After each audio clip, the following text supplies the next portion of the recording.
ఈరోజైతే మనం ఇంట్లోనే ఎంతో టేస్టీగా హెల్తీగా శాండ్విచ్ అనేది ఎలా తయారు చేసుకోవాలో చూడబోతున్నాం. ఈ శాండ్విచ్ అనేది బ్రేక్ఫాస్ట్ లాగాని స్నాక్స్ లాగాని కూడా యూజ్ చేసుకోవచ్చు. మనకి ఏమన్నా వెంటనే తినాలి అన్నప్పుడు ఓపిక లేనప్పుడు బ్రెడ్ ఉంటే చాలు ఇంట్లో ఇలా మనం వెజిటేబుల్స్తో ఎంతో హెల్తీగా టేస్టీగా అయితే చేసుకునేచ్చు. పిల్లలు కూడా ఎంతో ఇష్టంగా తింటారు. వాళ్ళకి లంచ్ బాక్స్లో కూడా ఇలా పెట్టిస్తే ఎంతో ఇష్టంగా తింటారనమాట. అయితే దీనికి ఏం కావాలో చేద్దాం. ఇక్కడైతే నేను 4 స్లైసెస్ బ్రెడ్ అనేది తీసుకుంటున్నాను. తర్వాత ఇక్కడైతే ఒక ఆనియన్, ఇంకా ఒక టొమాటో, అలాగే ఇక్కడైతే చిన్న చిన్న పీసెస్గా అయితే తీసుకోవాలి. ఇంకా క్యాబేజ్ అనేది తీసుకుంటున్నాను. క్యాబేజ్ కాకుండా ఇంకా క్యాప్సికమ్, క్యారెట్ కూడా తీసుకోవచ్చు. ఇప్పుడైతే 1 చిల్లీ అనేది ఇలా చాప్ చేసి తీసుకున్నాను. స్పైస్ అనేది ఎక్కువ పడకూడదు అనేసి జస్ట్ 1 చిల్లీ తీసుకున్నాను. ఇవి మెయిన్గా వీటికి కావాల్సిన ఐటమ్స్ అనమాట.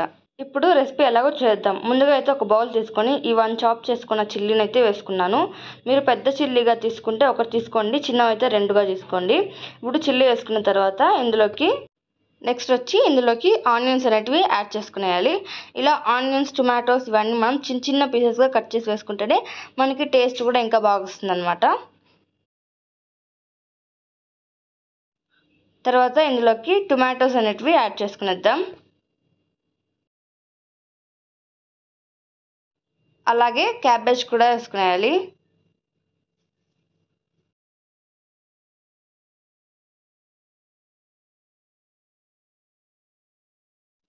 ఇప్పుడు ఇవన్నీ కలిసేలాగా ఒకసారి బాగా మిక్స్ చేసుకోవాలి.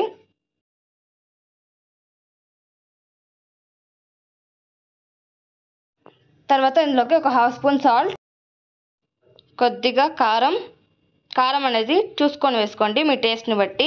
మీకు స్పైస్ ఎక్కువ కావాలంటే కారం ఎక్కువ వేసుకోండి. తర్వాత ఒక చిటికెడు చాట్ మసాలా, ఇంకా కొద్దిగా గరం మసాలా అనేది యాడ్ చేసుకోవాలి. ఇవి లేకపోతే మీ దగ్గర జీరా పౌడర్ కానీ లేదా మ్యాగీ మసాలా కూడా యాడ్ చేసుకోవచ్చు. టేస్ట్ అనేది బాగా వస్తుంది అనమాట. ఇప్పుడైతే ఇవన్నీ ఒకసారి బాగా కలిసేలాగా కలిపెట్టుకుందాం.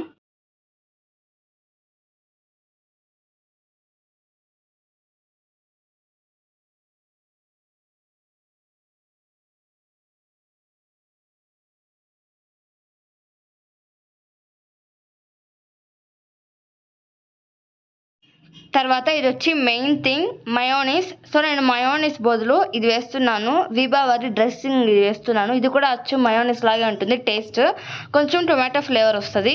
సో ఇప్పుడైతే ఇదైతే యాడ్ చేసుకుంటాం. మీ దగ్గర మయోనీస్ ఉంటే మయోనీస్ అనేది యాడ్ చేసుకునేయండి. ఇది ఇప్పుడు ఒక 1 టేబుల్ స్పూన్ దాకా యాడ్ చేసుకోవాలి. ఎక్కువ యాడ్ చేసుకుంటే కూడా టేస్ట్ అంతగా బాగుండదు, ఎక్కువ అయిపోతుంది.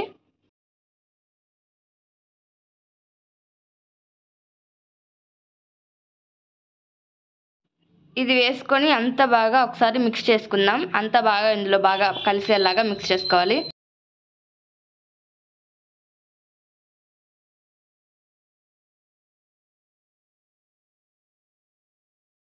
చూసారా అంత బాగా కలిసిపోయింది. ఇప్పుడైతే మనం ఒక బ్రెడ్ స్లైస్ అనేది తీసుకొని దీనిపైన గ్రీన్ చట్నీ కానీ టొమాటో కెచప్ కానీ మనం వేసుకోవాలి. ఇక్కడైతే నేను టొమాటో కెచప్ అనేది వేస్తున్నాను.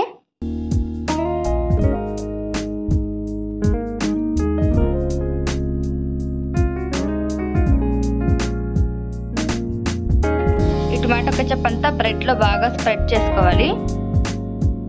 ఇది వేసుకోవడం వల్ల మనకి ఫ్లేవర్ అనేది కూడా బాగా వస్తుంది అనమాట స్టఫింగ్ పైన. ఈవినింగ్స్ టైంలో టేస్ట్గా తినాలి అన్నప్పుడు ఇలా క్విక్గా బ్రెడ్ ఉంటే చాలు, ఇలా చేసుకునేచ్చు వెజిటేబుల్స్తో. ఎలాగో ఇంట్లో బ్రెడ్ ఖాళీగానే పడి ఉంటుంది కదా, ఇలా ఒకసారి ట్రై చేసి చూడండి, చాలా బాగుంటుంది. ఇప్పుడైతే మనం ఈ బ్రెడ్ పైన టమాటో కెచప్ అప్లై చేసాం కదా, అందులో ఈ స్టఫింగ్ అనేది పెట్టుకునేయాలి. ఈ స్టఫింగ్ అంతా బ్రెడ్లో బాగా స్ప్రెడ్ చేసుకోవాలన్నమాట.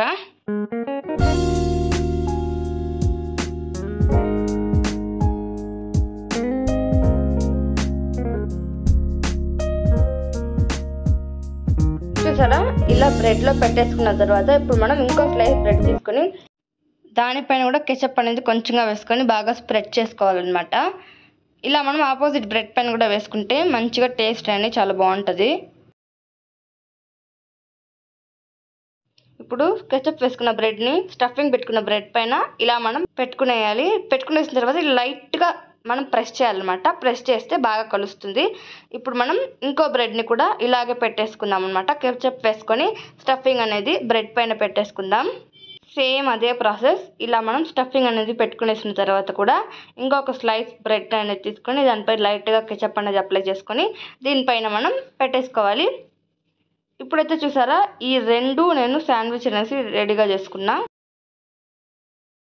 ఈ రెడీ అయిపోయిన శాండ్విచెస్ని మనం పెనం పైన పెట్టుకొని రోస్ట్ చేసుకోవాలి. ఇప్పుడైతే మనం పెనం పెట్టుకొని హీట్ చేసుకోవాలి. ఒక 5 మినిట్స్ బాగా హీట్ అయిన తర్వాత కొద్దిగా ఆయిల్ అనేది అప్లై చేయాలి.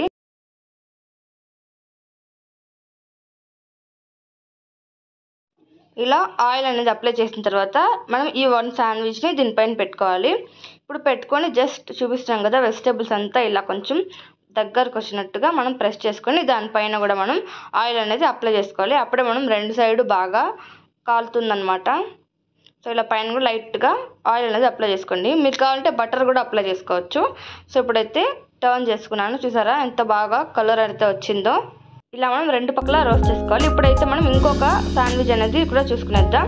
అలాగే సేమ్ ఆయిల్ అనేది పెనం పైన అప్లై చేసుకొని కొంచెం హీట్ ఎక్కిన తర్వాత ఈ బ్రెడ్ స్లైస్ని మనం దానిపైన పెట్టేసి లైట్గా ప్రెస్ చేసేసి కొద్దిసేపు అలాగే కాలనివ్వాలి. దీనిపైన కూడా అంతే, మనం ఇప్పుడు ఆయిల్ అనేది లైట్గా అప్లై చేసుకోవాలి. అప్పుడే బాగా రోస్ట్ అవుతుంది 2 సైడ్లో. టర్న్ చేసేటప్పుడు చూసుకొని టర్న్ చేసుకోండి, లేకపోతే మాడిపోతుంది. ఫ్లేమ్ అనేది మీడియం ఫ్లేమ్లోనే పెట్టుకొని మనం దీన్ని బాగా రోస్ట్ చేసుకోవాలి. ఎక్కువసేపు వదిలేస్తే మరి డార్క్ అయిపోయి గట్టి పడిపోతుంది అనమాట. బాగుండదు, గట్టి పడిపోతే సాఫ్ట్గా ఉంటేనే బాగుంటుంది. సో ఇప్పుడు ఇలా తీసేసుకొని పక్కన పెట్టుకున్న తర్వాత మీరు కావాలంటే అలాగే తినేయచ్చు, లేదా ఇప్పుడు కట్ చేస్తున్నాను కదా ఇలా కట్ చేసుకొని కూడా తినచ్చు అనమాట. వావ్, చూసారా ఎంత బాగా వచ్చిందో. లోపల స్టఫింగ్ అనేది కూడా కరెక్ట్గా సెట్ అయిందనమాట.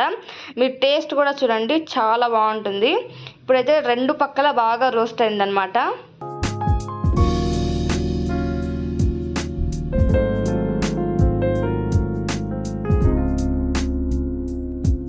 అంతే గాయ్స్, ఎంతో టేస్టీగా హెల్దీగా మనం శాండ్విచెస్ అనేటివి ఇంట్లోనే చేసుకునేచ్చు. బయట చేసుకునే దానికన్నా చాలా టేస్ట్గా వస్తాయి అన్నమాట. ఇది మీకు రెసిపీ అనేది ఎలా అనిపించిందో నాకు ఖచ్చితంగా కామెంట్ చేయడం మాత్రం మర్చిపోకండి. డెఫినెట్లీ ఇంట్లో ట్రై చేయండి, చాలా బాగా వస్తుంది. ఒక బ్రేక్ఫాస్ట్ స్నాక్ లాగా కూడా మనం దీన్ని తినేయచ్చు అనమాట. పిల్లలే కాదు పెద్దలు కూడా ఎంతో ఇష్టంగా తింటారు. పిల్లలైతే ముఖ్యంగా మరి ఇంకా ఇష్టంగా తింటారన్నమాట. అంత బాగుంటాయి, వాళ్ళకు కూడా చేసి పెట్టండి. అంతే గాయ్స్, మరిన్ని రెసిపీస్తో మళ్ళీ కలుద్దాం. మా ఛానల్ని సబ్స్క్రైబ్ చేసుకోండి.